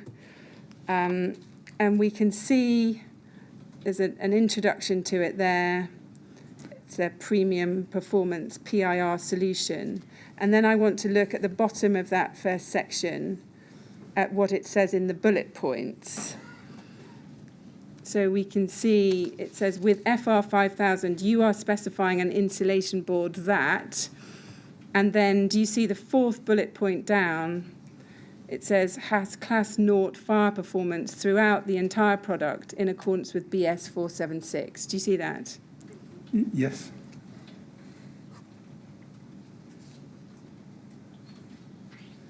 Now, first question, can you recall reading this data sheet at the time you worked on the Grenfell project?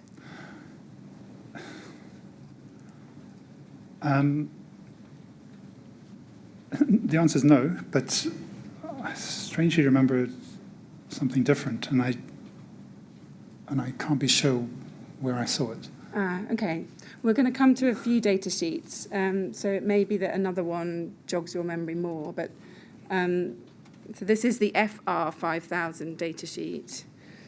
The one I was thinking of, or at least I thought the first one that we had received, didn't have any or very little colour on the document. But I could be wrong about that. I see. Sorry. Well, can we just stick with this one for the moment? Can you see a little bit further down under applications, the bottom of where we've got to on the page? It says Celotex FR5000 can be specified in a variety of applications, including pitched roofs, walls, floors. Do you see that? Yes. Now, do you agree with me on the basis of what we can see here that the data sheet makes no reference to the product being suitable for use within a rain screen cladding system? Not explicitly, no. And would you also agree that the data sheet makes no reference to the product being suitable for use on buildings with a story above 18 metres? You haven't drawn it to my attention, but no. I mean, you can take it from me. It's not on this page, and this is just a 2-page product data sheet. Perhaps the operator can just show us the second page. There's more detailed technical data on that second page. On physical properties, you can see at the bottom of that section, fire propagation, BS 476 Part 6, pass, surface spread of flame, BS 476 Part 7, Class 1. Do you see that there? Yeah. But there's nothing about 18 metres in this data sheet. Now, as we can see from this page, and if we can go back to the first page, the data sheet confirmed that the product was Class 0. We saw that in the 4th bullet point, didn't we? Yes. And do you agree that it doesn't say there that the product is of limited combustibility? No. Now, Celotex FR5000 was a PIR, polyisocyanurate insulation product, wasn't it? Yes. Now, were you aware during your time on the Grenfell project that PIR was a combustible insulation product? I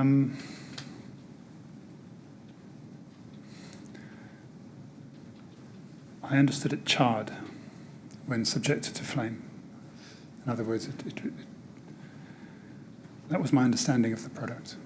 Where did you get that understanding from? What was that based on?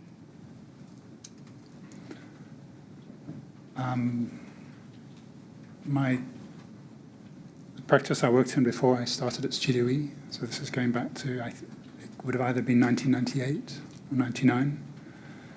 I remember a Celotex rep coming in and discussing the benefits of polyisocyanurate as against polyurethane. And specifically addressing fire performance? Specifically addressing its fire performance, yeah. And that's where you were told it chars, is that right? Well, that's my recollection. That's how old my recollection is of what I understood the properties of PIR were. Yeah. Did you know when you were working on the project that PIR products don't meet the criteria for materials of limited combustibility as defined in Approved Document B? Sorry, do I know now or do I know? Did you know then? I didn't. As we discussed, I wasn't aware of the requirement at the time. So, during your time on the Grenfell project, can you explain why you thought Celotex FR5000 was suitable to be used within the overcladding system? why did I think it was? Yeah.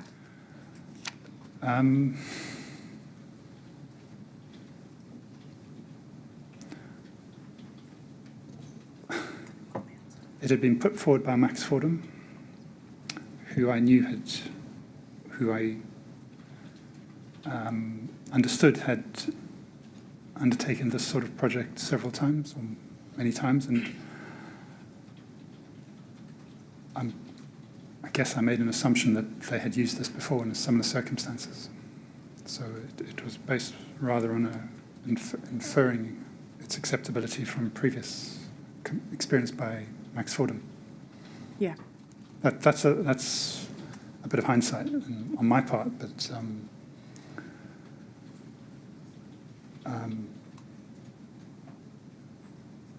Yeah, does that Yeah. your question No, was I'm just why, trying not why to did I- interrupt you. That's all.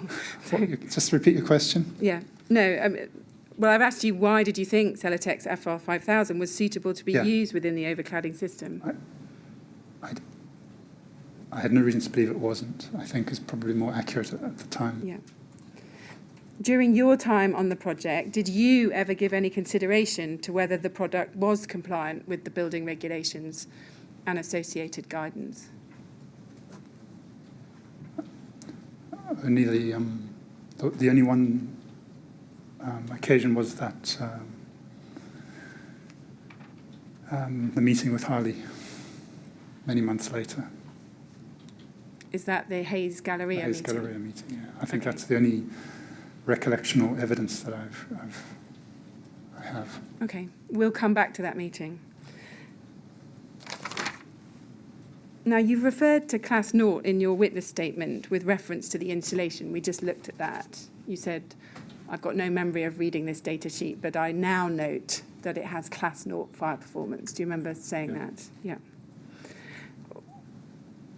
Insofar as you understood it at the time, what was the relevance of the Class Naught fire performance in the Celotex datasheet to the selection of that product at Grenfell Tower?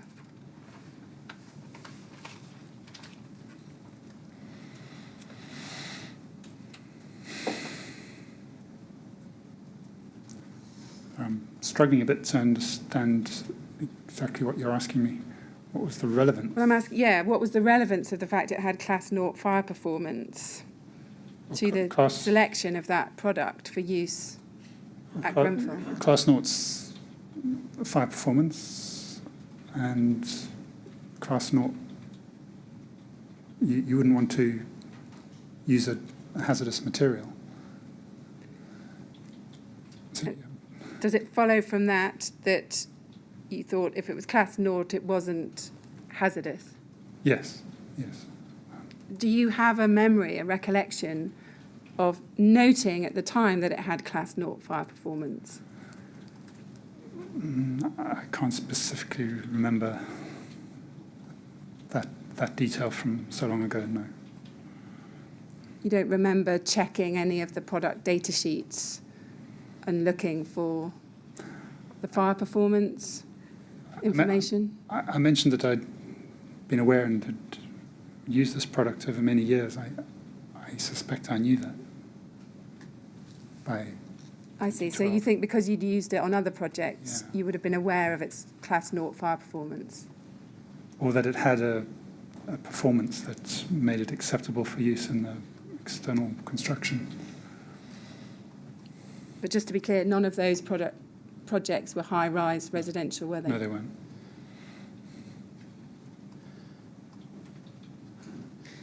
Did you understand that Class Naught relates principally to lining materials?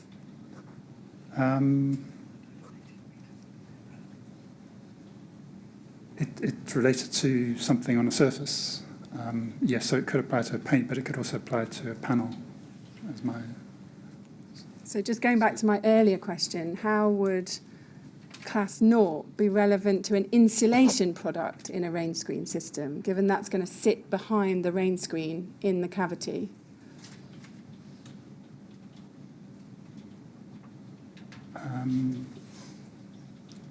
Well, whether it's a lining or an insulation sitting within a cavity, you would not want it to support the spread of a fire.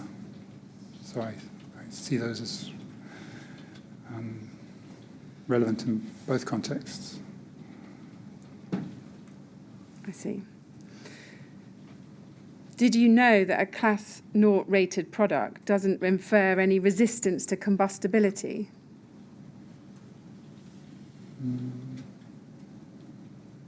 I thought it did. I thought that essentially a resistance to combustibility is what Class O is. Yeah. Let's now look at CEL 6013.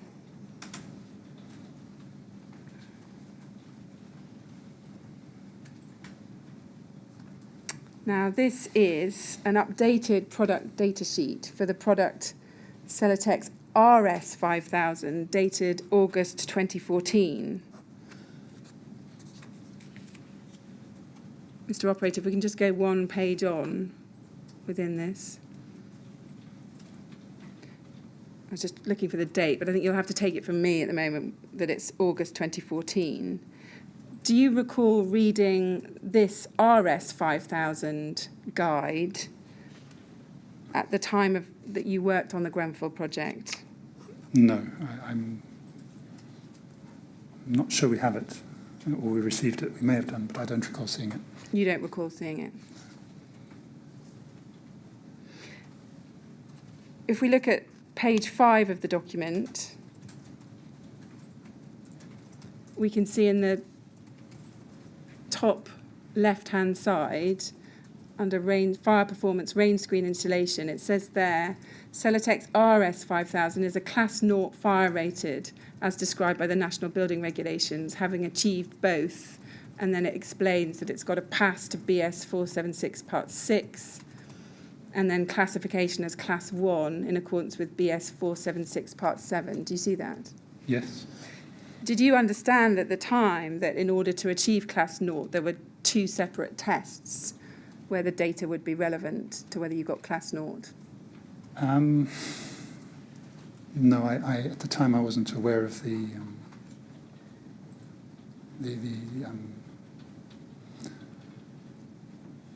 route to achieving a class 0. No. Okay. And then we can see that the product sheet goes on to say, under the heading building above 18 metres, do you see just below that? Yes. It says that Celotex RS 5000 has been successfully tested to BS 8414/2005. Do you see that? Yes. And then slightly later in that, and meets the criteria set out in BR 135 and is therefore acceptable for use in buildings above 18 metres in height. Do you see that? Yes. Do you recall reading that in Celotex product literature during your time on the Grenfell project? No. This was 2014, and as I said, I don't think we have this, we received this document. Ever on the project? Do you recall ever? I think we would have identified it by now. I don't think so. No. If you had read that and you'd seen reference to BS 8414 and BR 135, would you have understood what that meant? No.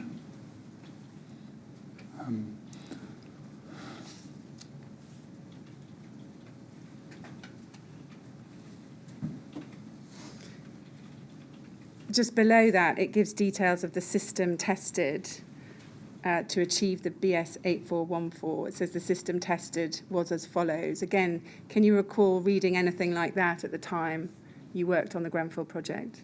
No. I mean, I should add that by 2014, my involvement had scaled back, and I wouldn't have been studying data sheets. I'm just going to show you one more data sheet for the Celotex RS 5000. This is CEL 6012.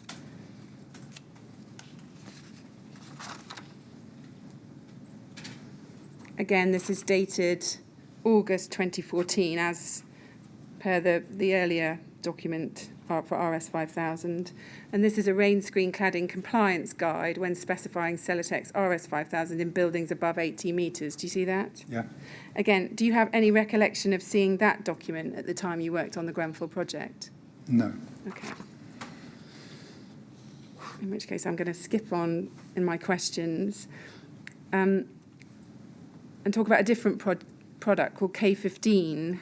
So as at July 2012, Studio E was in possession of a product data sheet for the product Kingspan Cooltherm K15. Can we just call that up? That's SEA 401009.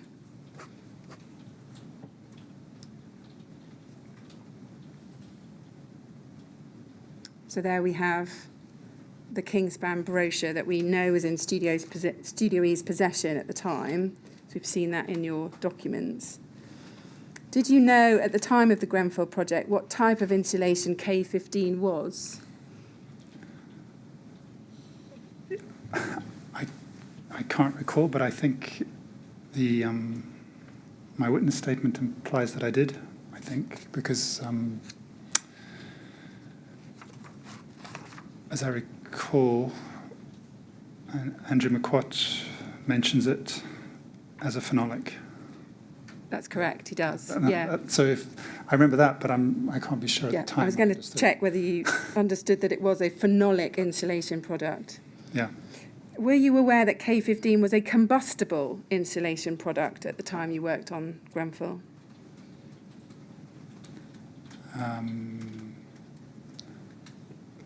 I was less sure of its properties, having not had this equivalent experience with a technical representative discussing its fire properties. However, I had seen it recommended, and that does appear in certainly the correspondence that we received through 2013, I think. Yeah. Yeah. We will pick that up. Do you recall ever specifically researching its fire performance, K15? No. Now, were you aware during your time on the Grenfell project that some K15 had been used as insulation within the building envelope? No. You were never made aware of that? No.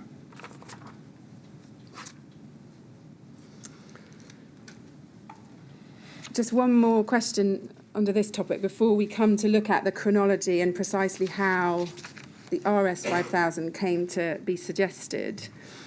Thinking back to 2012 and 2013, when you were involved in the selection of the products in the employer's requirements, were you aware of any industry guidance which warned about the combustibility of insulation products and the need to ensure that they were of at least limited combustibility? No. Okay. So we're now going to turn to a more detailed consideration of the contemporaneous documents to see how it came about that FR 5000 came to be in the NBS specification. Just some general questions to start with. Is it fair to say that the main objective of the overcladding was to improve the thermal performance of the building? Yes, I believe it was, yes. And was another objective to improve the appearance of the building? Sorry, just if take one step back. I thought the need to upgrade the heating, replace the windows, and the cladding were in a sense an integral scope. I wouldn't try and put one above the other. Yeah. Yeah. Sorry, and No, that's fine. your next question was... But would you agree that another objective was to improve the appearance of the building? Yes. Now, I want to focus for a moment on the consideration given to the thermal performance of the insulation. And we're going to see shortly that some of the correspondence on the project refers to something called a U value. Is that correct? Yes.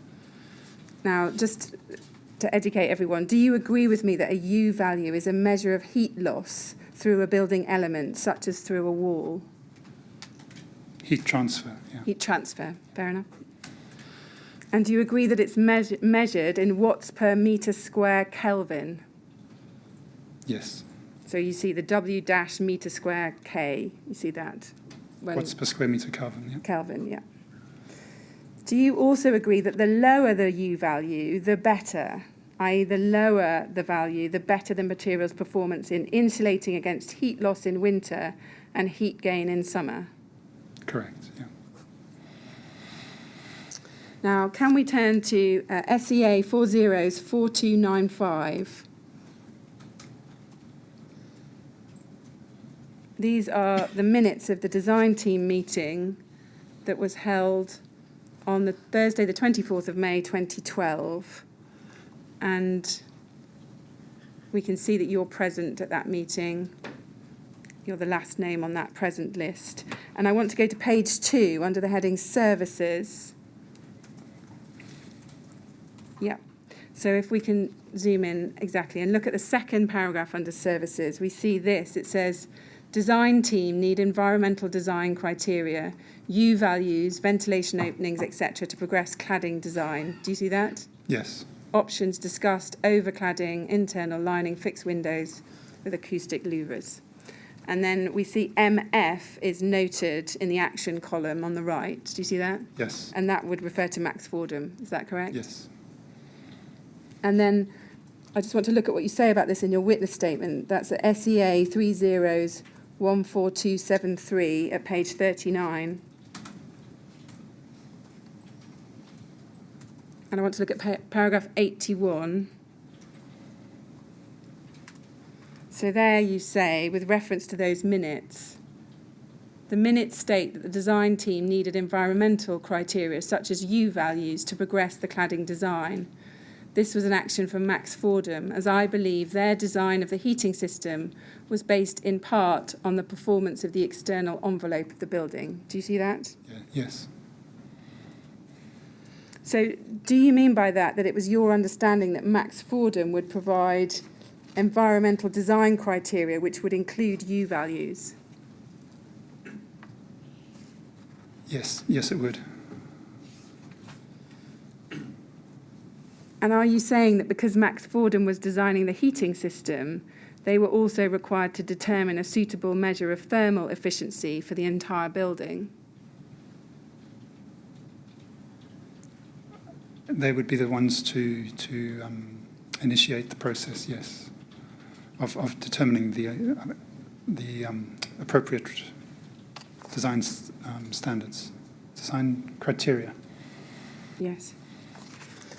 Mr. Chairman, if I turn up the next email, that's probably going to take me about 5 minutes to do. So I'm happy to stop there if that's convenient, or I can do that next. It doesn't really make sense to break halfway through it. Experience suggests that things take longer than one thinks they should. So would it be sensible to stop there? I think it would, yes. All right. Well, Mr. Sounes, we're going to stop there for today. I'm afraid I'm going to have to ask you to come back again tomorrow for some more questions. And just remind you not to talk to other people about your evidence or anything related to what we're discussing overnight. All right? Okay. Well, thank you very much. You go with the usher now and she'll look after you.